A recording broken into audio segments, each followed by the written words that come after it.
बुद्धि, कर्म व साहस की धनी प्रतिभाएं। Audio number 6। बंगला राष्ट्र के निर्माता शेख मुजीबुर रहमान। विजय सदा न्याय की हुई है, अन्याय सदा हारता आया है। विश्व का इतिहास उठाकर देखें तो यही स्पष्ट होगा कि अनाचार कितना ही बड़ा हो, जब तक उसका प्रतिकार नहीं किया जाता तभी तक वह बढ़ता है। किंतु जब उसका प्रतिकार करने के लिए कोई उठ खड़ा होता है तो उसे हार माननी ही पड़ती है। इस प्रतिकार के लिए कमर कसकर खड़ा होना किसी साहसी का ही काम होता है। ऐसे साहसियों की अमर कथाएं युग युगों तक गाई जाती हैं। ऐसा ही एक साहस इन दिनों किया गया। इस साहस का श्रेय बंगबंधु शेख मुजीबुर रहमान को दिया जाएगा, जिसके फलस्वरूप 24 वर्ष बाद बांग्लादेश को पाकिस्तान के क्रूर शासन से मुक्ति मिली है। 7 दिसंबर 1970 का दिन न्याय के लिए लड़ने वाले साहसियों के इतिहास में एक नया अध्याय जोड़ने वाला दिन था। पाकिस्तान के अमानुषिक अत्याचारों को सहते सहते बंगला अधमरा हो गया था। ढाका के रेस कोर्स मैदान में एक विशाल जनसमूह के सम्मुख शेख मुजीबुर रहमान ने अपने दल को वोट देने की अपील इन शब्दों में की। यह स्वतंत्र संग्राम है, जिसके दौरान हम न सरकार को टैक्स देंगे, न उसके फौजियों के साथ सहयोग करेंगे। यह घोषणा करने वाले मुजीबुर रहमान को वहां की जनता स्नेह से बंगबंधु के नाम से पुकारती है। इनका जन्म 17 मार्च 1920 में बंगाल के फरीदपुर जिले के टांगीपारा गांव के एक मध्यम वर्गीय परिवार में हुआ था। ये बीए करने से पूर्व ही स्वाधीनता संग्राम में भाग ले चुके थे। 1941 में उन्होंने नेताजी सुभाष चंद्र बोस के साथ काम किया था। कलकत्ता की ब्लैक हॉल घटना व होलवेक स्मारक हटाने में उन्होंने सहयोग दिया था। वे सुभाष को अपना गुरु मानते हैं। भारत विभाजन के बाद पाकिस्तान सरकार ने पाकिस्तान की भाषा उर्दू घोषित की।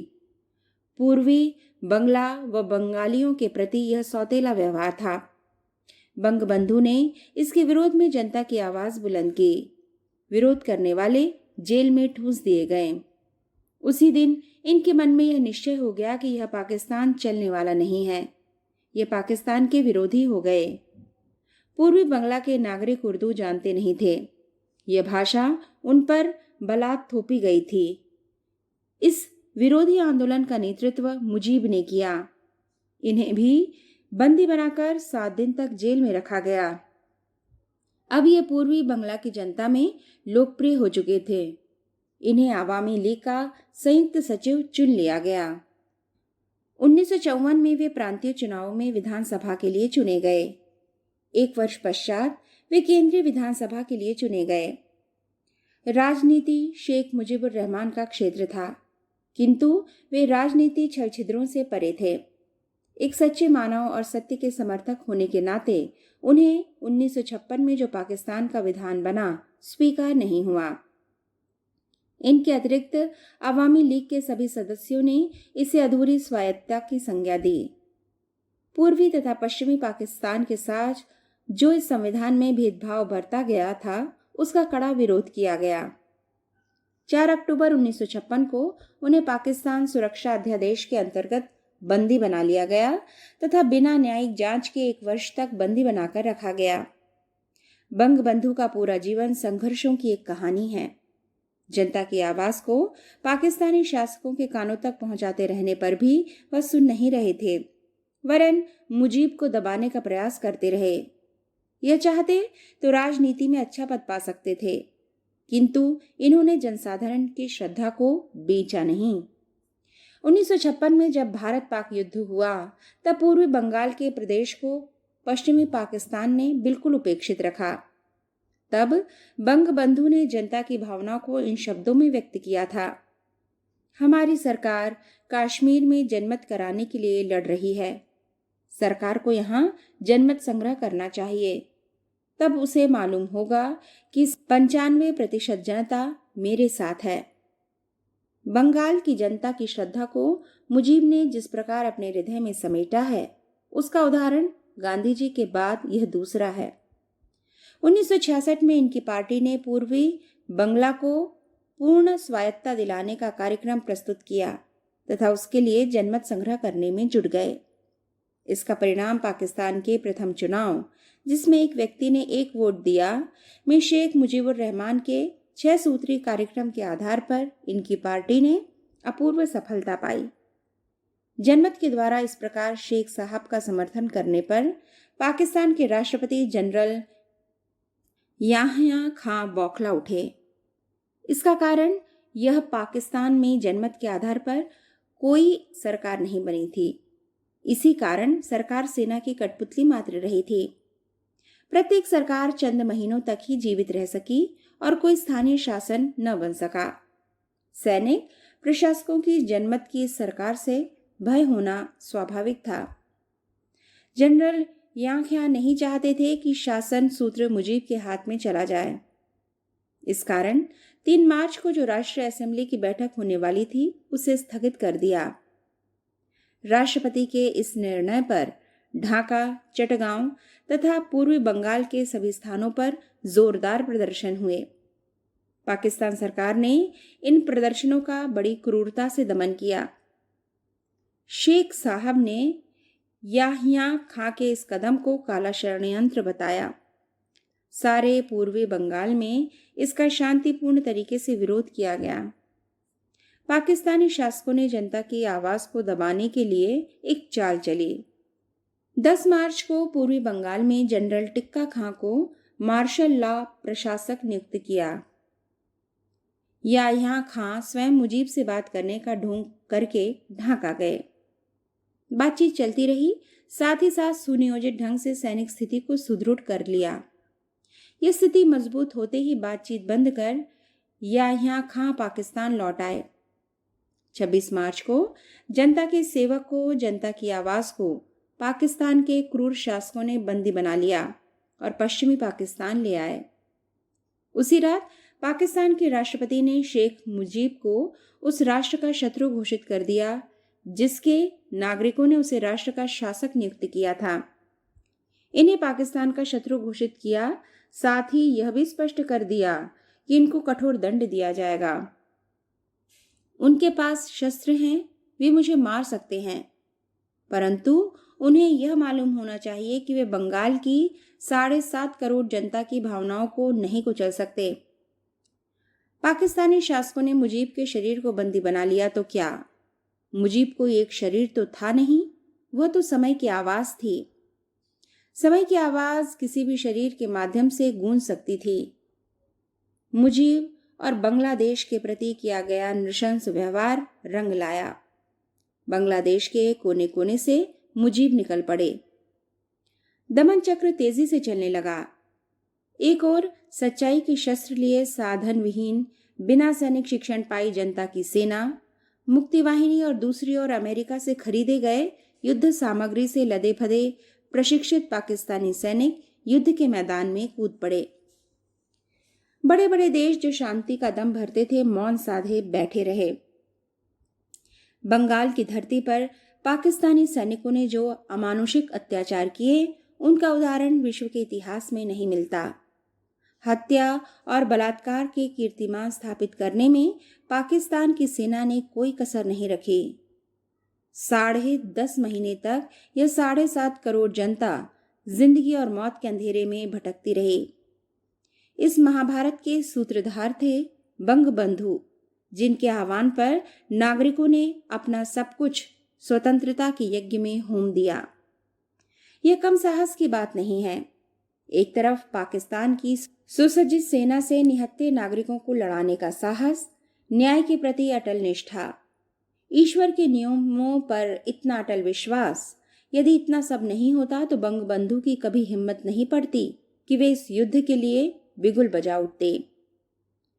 शेख मुजीबुर रहमान पर पाकिस्तान की फौजी अदालत में गुप्त मुकदमा चलाया गया। पाकिस्तान के शासकों का बस चलता तो इन्हें कभी का मरवा दिया होता, पर वे जानते थे इस आदमी के पीछे सारा बांग्लादेश है। गिरफ्तारी पर ही इतनी प्रतिक्रिया हो रही है तो मृत्यु पर न जाने क्या होगा। मुजीब ने जनता से केवल कहा ही नहीं कि स्वतंत्रता के लिए लड़ मरो, वरन इस संग्राम की पूरी तैयारी भी कर ली थी। यदि ऐसा नहीं होता तो मुजीब के बंदी बनाने के उपरांत वहां 10 महीने तक जनता का मनोबल बना रहना कठिन था। शेख मुजीब राष्ट्रों की सच्ची मैत्री के समर्थक थे। किसी भी राष्ट्र के द्वारा उठाए गलत कदम का वे प्रतिवाद करने से नहीं चूकते थे। ये जब चुनाव जीते ही थे और पाकिस्तान ने भारत का एक वायुयान जला दिया था, तब बंगबंधु ने पाकिस्तान द्वारा इसकी जांच न कराए जाने पर प्रतिवाद किया था। 9 महीने नरसंहार के बाद न्याय की विजय हुई।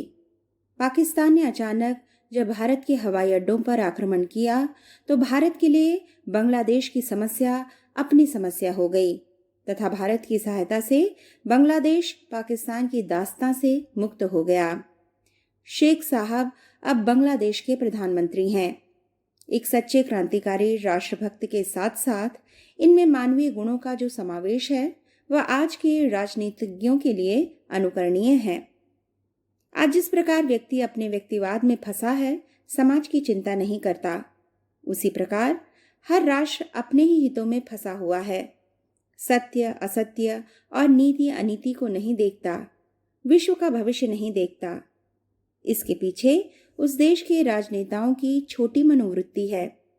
वैसी मनोवृत्ति बंगबंधु में नहीं है। एक व्यक्ति को सच्चाई के लिए, आदर्शों के लिए कांटों भरा पथ अपनाना पड़ता है। उसका कर्तव्य है कि वह उसे अपनाए, तभी उसके जीवन की सार्थकता है, अन्यथा नहीं। सफलता साहस वालों को मिलती है। इसका अनुपम उदाहरण बंगबंधु है। क्रांति दूत श्री राम प्रसाद बिस्मिल। बिना मूल्य के कोई वस्तु प्राप्त नहीं होती। छोटी से छोटी वस्तु को पाने के लिए भी कुछ न कुछ मूल्य चुकाना पड़ता है। भारत माता को आजादी पाने के लिए अपने कितने ही पुत्र रत्नों का बलिदान देना पड़ा। उन बलिदानियों में राम प्रसाद बिस्मिल का स्थान भी अग्रगण्य है। क्रांतिकारी का जीवन कितना अव्यवस्थित तथा अनिश्चित होता है, इसकी अब कल्पना ही की जा सकती है। साधारण आय के व्यक्तियों का प्रभुता संपन्न सरकार से लोहा लेना हंसी खेल नहीं होता। सिर पर सदैव नंगी तलवार लटका करती है। ऐसी स्थिति में भी लगनशील व्यक्ति कितना कुछ कर सकता है, इसका अनुपम उदाहरण थे राम प्रसाद बिस्मिल। इनका जन्म शाहजहांपुर उत्तर प्रदेश में ज्येष्ठ शुक्ल पक्ष 19 संवत 1954 विक्रमी को हुआ था। इनके पिता साधारण स्थिति के स्टाम्प विक्रेता थे। बचपन में बालक राम प्रसाद बहुत शरारती थे। बचपन में कुछ आदतें लग गई थी जो सत्संग से छूट गईं तथा वे तितिक्षा के तप से कुंदन बनने लगे। उन्होंने धार्मिक साहित्य पढ़ा, जिसने उनके जीवन क्रम का कायाकल्प कर दिया। वे कंबल बिछाकर सोने लगे। मिर्च मसाले तथा खटाई सब छूट गई, यहां तक कि नमक भी छोड़ दिया। 5 वर्ष तक नमक नहीं खाया। विद्यार्थी जीवन में ये देशभक्तिपूर्ण पुस्तकें पढ़ते रहे। इनका युवा रक्त भी मातृभूमि को विदेशी दास्ता से मुक्त कराने के लिए मचलने लगा। इसी समय लोकमान्य तिलक का शाहजहांपुर में आगमन हुआ। नरम दल के नेता अंग्रेजी शासन के भय से इन्हें शहर के बाहर बाहर ही घुमाकर स्टेशन पहुंचा देना चाहते थे। यह कॉलेज के विद्यार्थियों को अच्छा नहीं लगा। इनके प्रयास से नरम दल वालों की कुछ न चली तथा लोकमान्य का अपूर्व स्वागत किया गया व सारे नगर में जुलूस निकाला गया। समय की पुकार से कोई भावनाशील व्यक्ति अपने को अछूता कैसे रख सकता है? युग धर्म को कोई भी जीवंत व्यक्ति कैसे अस्वीकार कर सकता है? रामप्रसाद भी इसी धारा में बहने लगे। उस समय क्रांतिकारी साहित्य का लगभग अभाव था। उसकी पूर्ति के लिए उन्होंने पुस्तक लिखी, अमेरिका को स्वाधीनता कैसे मिली। इसके साथ विज्ञप्ति भी छापी गई थी। इसको प्रकाशित करने के लिए इन्हें अपनी मां से व्यवसाय करने के बहाने 200 रुपए लेने पड़े थे। सरकार ने यह विज्ञप्ति तथा पुस्तक दोनों जब्त कर ली। इस समय तक ये क्रांतिकारी दल से संबंध भी स्थापित कर चुके थे। इस दल के नेता पंडित गेंदालाल दीक्षित थे। इनका दल शिवाजी समिति कहलाता था। थोड़े ही दिन में पुलिस इस दल के पीछे पड़ गई तथा अनेक गिरफ्तारियां हुई। इसी मैनपुरी षड्यंत्र केस में बिस्मिल के नाम भी वारंट था। ये इस गिरफ्तारी से बचने के लिए देहाती क्षेत्र में चले गए, बिल्कुल किसान बन गए। इनके घर वालों को धमकाया गया, जिसके कारण वे घर का सामान तिहाई मूल्य में बेचकर दूसरे गांव चले गए। यह भूमिगत जीवन बड़ा कठिन था। घर से सहायता मिलनी बंद हो ही चुकी थी। आय का कोई स्रोत नहीं था। कभी कभार मित्रों से 2-4 रुपए मिल जाते थे, जिससे चने खाकर गुजर करनी पड़ती थी।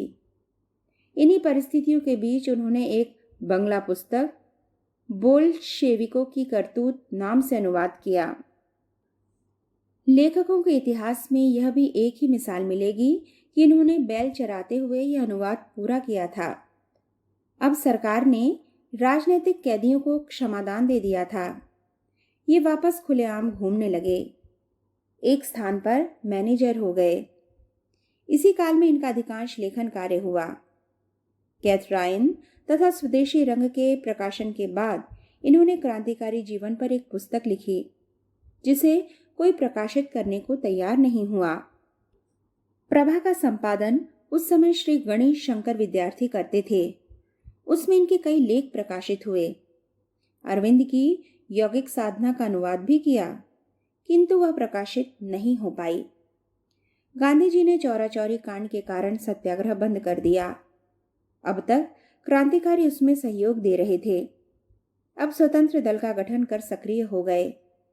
धनाभाव को दूर करने के लिए इनके पास एक ही साधन था, डकैती। रामप्रसाद को अपने ही देशवासियों को इस प्रकार परेशान करना अच्छा नहीं लगा। अब उन्होंने रेल लूटने की योजना बनाई। लखनऊ से सहारनपुर जाने वाली रेल में गार्ड के डिब्बे में धनराशि आती जाती थी। यह ट्रेन लूटने का कांड काकोरी रेल डकैती केस के नाम से प्रसिद्ध है। इसमें रामप्रसाद बिस्लिम के अतिरिक्त चंद्रशेखर आजाद, अशफाकुल्ला खां, राजेंद्र नाथ लाहिड़ी, शचींद्र नाथ बख्शी, मुकुंदी लाल, केशव चक्रवर्ती, मुरारी लाल आदि ने भाग लिया था।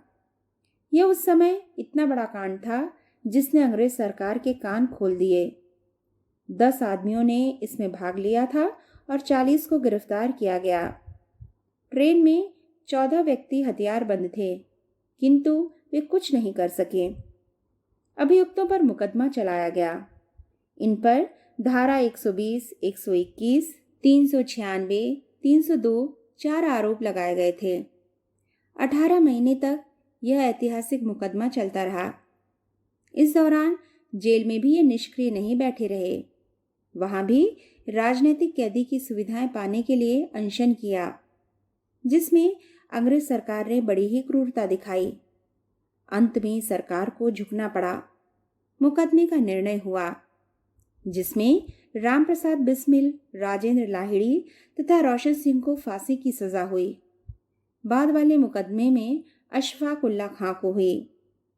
19 दिसंबर को गोरखपुर जेल में इन्हें फांसी दी गई। ये हंसते हंसते फांसी के फंदे पर झूल गए। इन्होंने जेल में अपनी आत्मकथा लिखी, जो आत्मकथाओं में अपने ढंग की अनोखी रचना है। बिस्मिल लेखक ही नहीं, कवि भी थे। इनकी कविता आज भी देशभक्तों का पथ प्रदर्शन करती है। बिस्मिल नश्वर शरीर भले ही छोड़ गए हों, एक अनीति विरोधी योद्धा के रूप में सदा अमर रहेंगे।